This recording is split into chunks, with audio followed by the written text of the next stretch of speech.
Hello, everyone. Welcome back to another meaningful discussion and learning here at Sir Josh Knowledge Nook, your learning corner. And for today's topic, we are going to talk about nature, types, and relevance of history. I know that when I talk about history, everything that comes to mind is all about the past. It is about the study of the past. It's all about memorizing dates, specific events, people, right? But here, and especially if you're enrolled in Readings in Philippine History, we will be we will be delving history more than what we usually perceive history is. But before we proceed on discussing this lesson, please don't forget to like, share, and subscribe to my channel.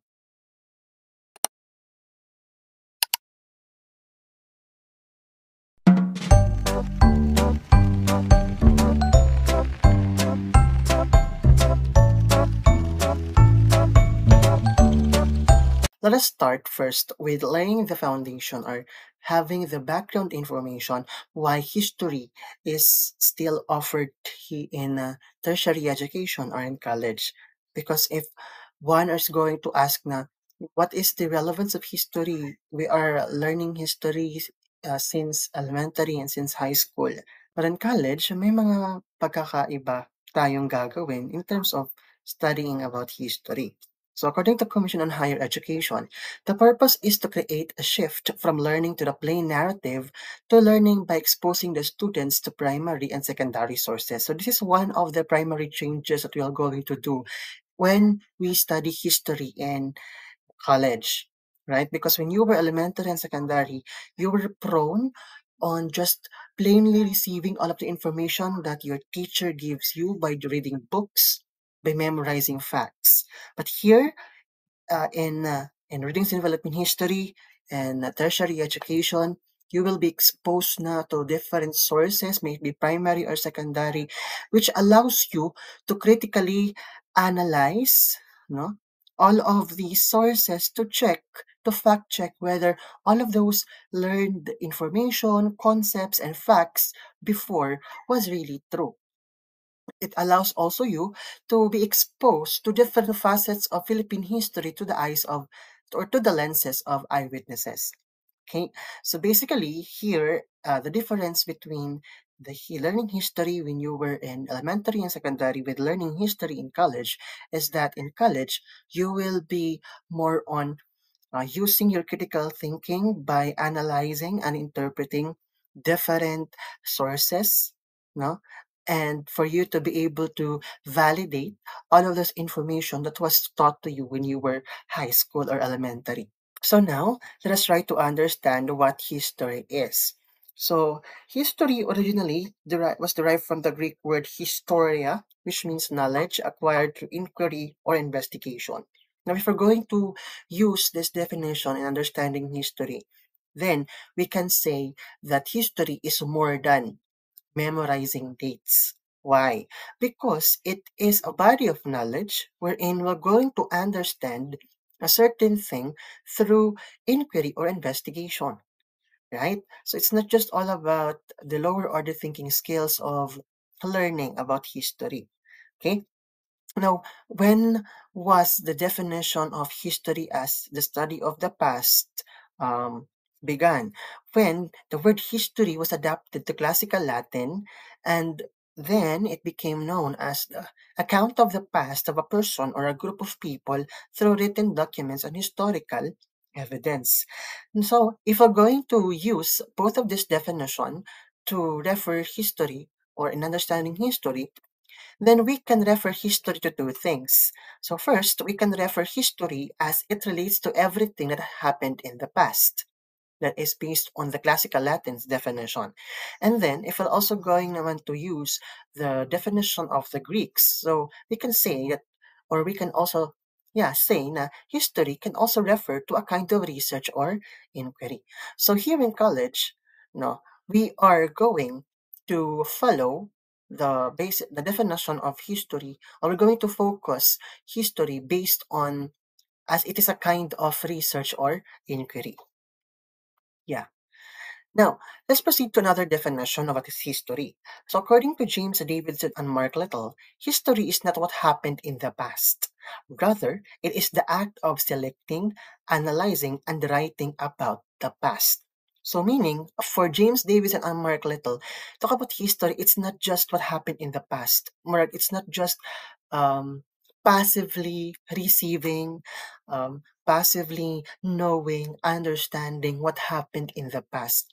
But for James Davison and Mark Little, there is an active no engagement of people to talk about history because it is rather the act of selecting, analyzing, and writing about the past.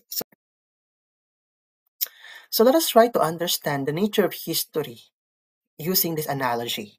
For example, you walking at night can be an analogy of the nature of history as a study.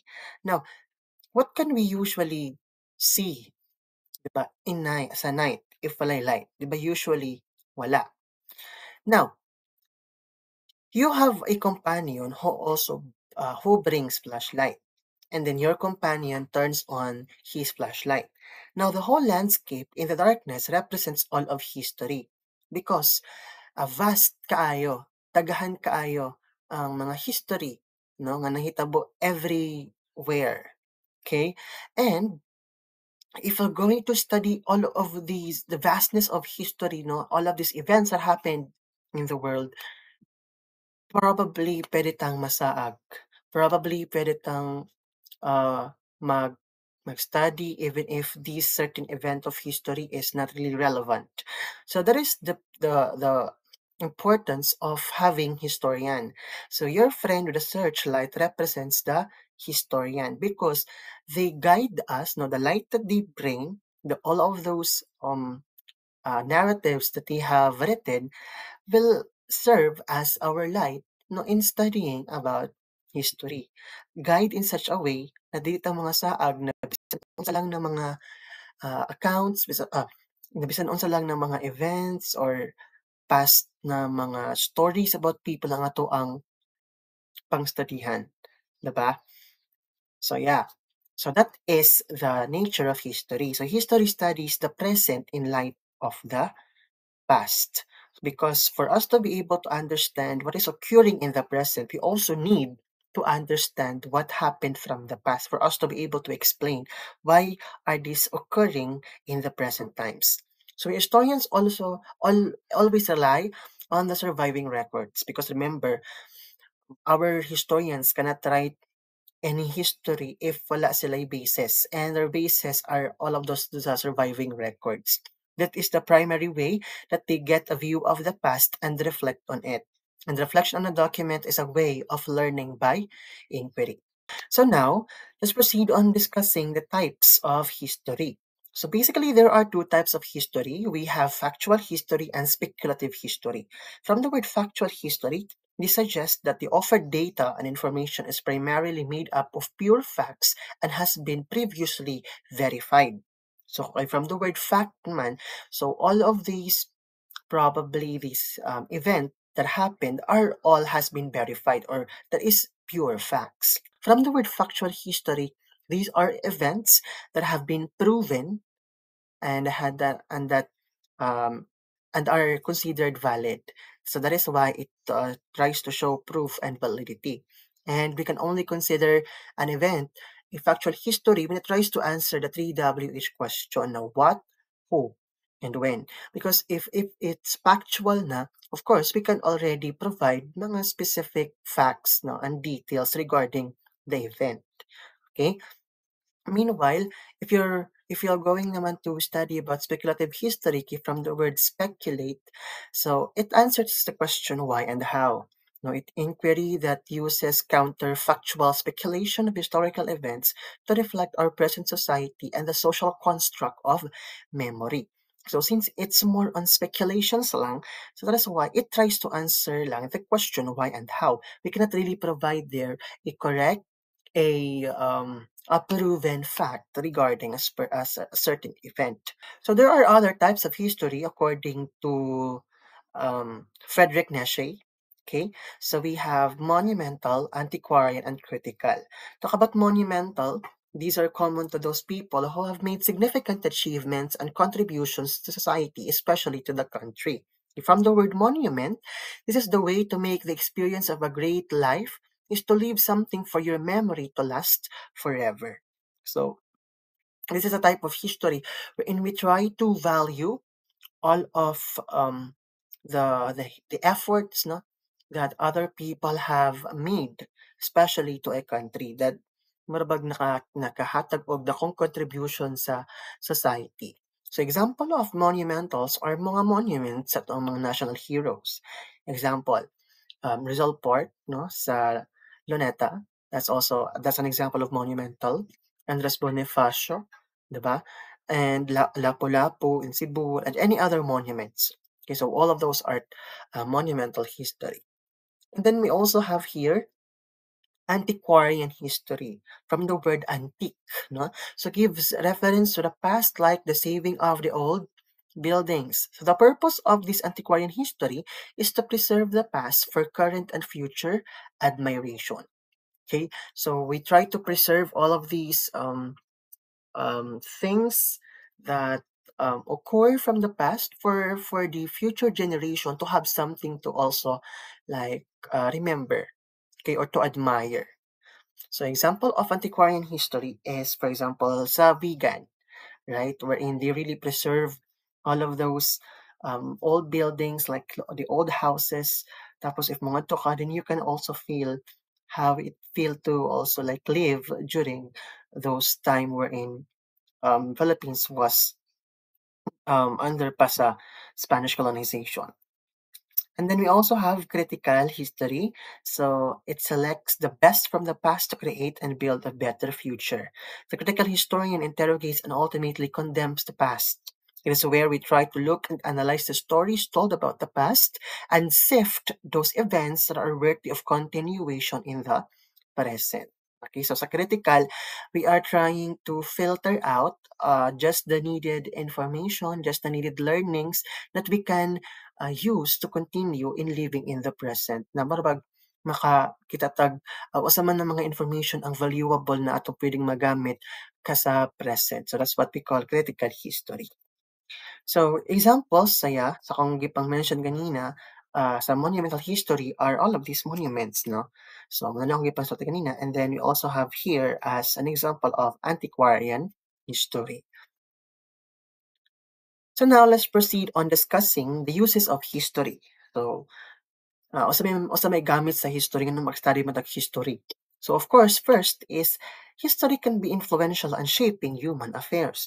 Humanity revolves around history, and it is only history that we get to know how people and societies behave.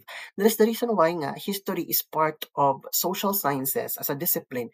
Is because it can help, no, in understanding the behavior of a certain human being to its society, 'di ba?